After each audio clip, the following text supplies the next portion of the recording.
Oi, gente! Estamos aqui para o nosso resumo semanal com conteúdo hoje da nossa segunda semana. O primeiro conteúdo é Conditional Tense e as If Clauses. Elas são o mesmo conteúdo. Essas orações condicionais, elas são utilizadas para especular o que poderia acontecer, o que pode ter ocorrido e o que desejaríamos que ocorresse. Então, alguma coisa que a gente gostaria que ocorresse. No inglês, quando a gente quer dizer isso, a gente adiciona o termo if às frases. Muitas dessas formas condicionais na língua inglesa são utilizadas em frases que incluem os verbos no passado. Então, se eu poderia ter estudado, eu poderia ter comprado, ou eu deveria ter feito alguma coisa, sempre com esses verbos no passado. No conteúdo completo da plataforma, eu coloquei 5 formas desse uso do if. Aqui no resumo eu coloquei essas 3 que são as principais formas. Então, em todos os casos, essas frases elas são compostas por uma oração com if e uma oração principal. Geralmente, elas vêm acompanhadas com uma vírgula. Então, tem a primeira oração antes da vírgula e a segunda oração aqui após a vírgula. O que diferencia esses 3 tipos?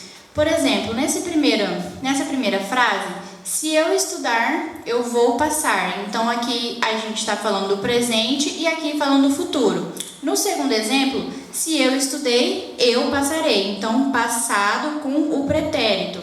E aqui na terceira, se eu tivesse estudado, eu teria passado. Então, o passado com o pretérito aqui também. Então, if, ele tem a tradução de se. Então, se estivéssemos estudando, se estivéssemos comendo, sempre com algum verbo, geralmente aqui no passado.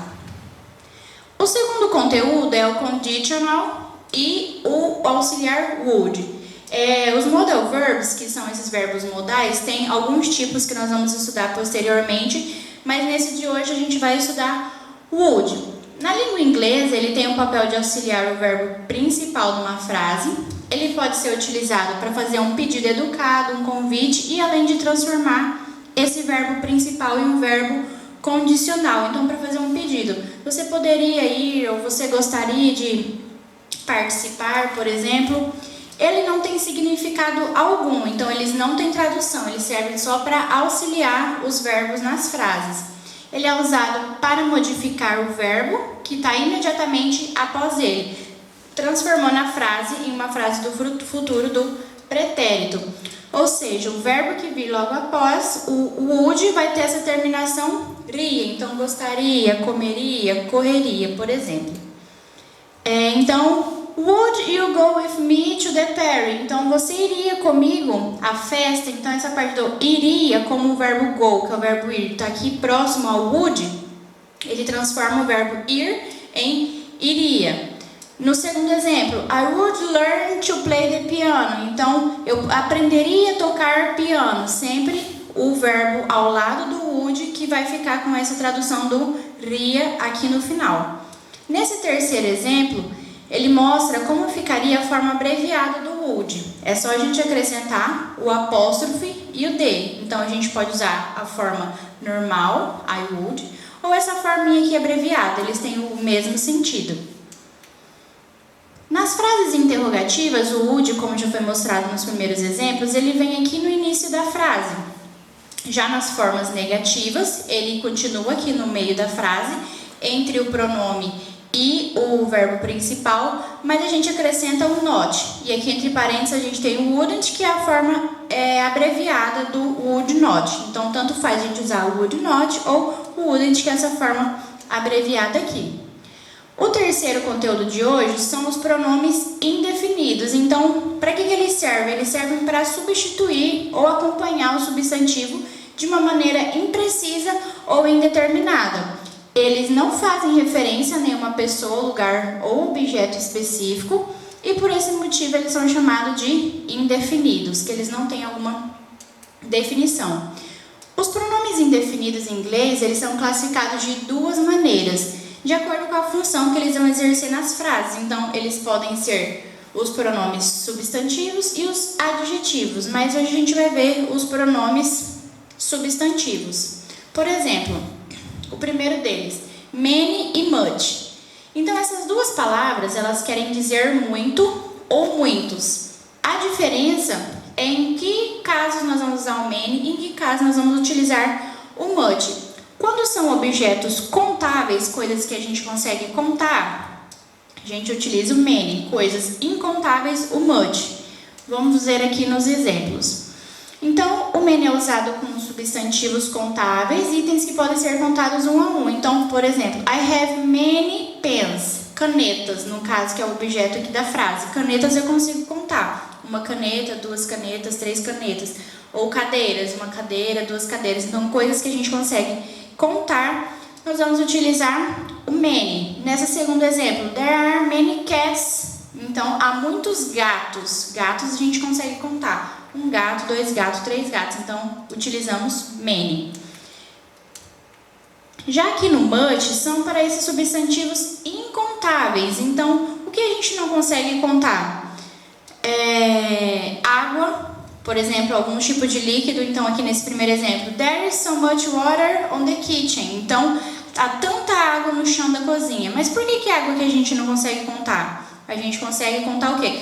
Os litros de água, a gente consegue contar os ml de água, mas a água a gente não conta, o que a gente não fala. Tem 2 águas no chão, ou tem 3 águas no chão, então é algo que a gente não consegue contar. Aqui no segundo exemplo, I need much sleep every night, então eu preciso dormir muito toda noite. Dormir a gente consegue contar? Não, a gente conta as horas que a gente dorme, os dias em que a gente dorme. A gente não consegue quantificar, uma dormida, 2 dormidas, 3 dormidas. Então, por ser incontável também, a gente utiliza o much. Quando a gente quer saber a quantidade de algo, podemos usar o how. Então, quanto custa? Ou quanto é determinado valor ou a quantidade de alguma coisa. A gente usa o how na frente, mas a regra permanece a mesma. How many para coisas contáveis e how much para coisas incontáveis, como está mostrando aqui na frase. Outra expressão, outro pronome substantivo é o all or of. Geralmente ele é utilizado nas sentenças afirmativas. Ele tem a mesma tradução do many e do much, mas ele é utilizado nessas sentenças afirmativas. Por exemplo, I have a lot of money. Então, eu tenho muito dinheiro. Pode ser utilizado nessa daqui que ele é incontável, mas pode ser utilizado o a lot of também. Ele pode significar também bastante, como o many e o much, que eles são normalmente utilizados em negativas ou interrogativas. Então, many, much para negativas e interrogativas e o a lot of para as afirmativas. O few e o little, eles são quantificadores. Eles são parecidos com o how many e o how much, mas eles vão ser utilizados para quando a gente quer dizer pouco ou poucas. Antes de usarmos few e little, é importante verificar o substantivo, se ele é contável ou incontável. Então, aqui no few, a palavra few é utilizada para os substantivos contáveis e poucos. Então, eu conheço poucas pessoas. Pessoas a gente consegue contar, uma pessoa ou 2 pessoas. Então, para coisas contáveis, utilizamos few. Para coisas incontáveis, a gente utiliza o little. Então, coisas incontáveis com pouca quantidade ou poucas coisas, a gente vai utilizar o little. Então, aqui no segundo exemplo, he drinks little water. Então, ela bebe pouca água. Como eu já disse, água a gente não consegue contar, então entra aqui nos incontáveis. E é isso, pessoal. Qualquer dúvida, é só deixar aí nos comentários. Muito obrigada e até a próxima!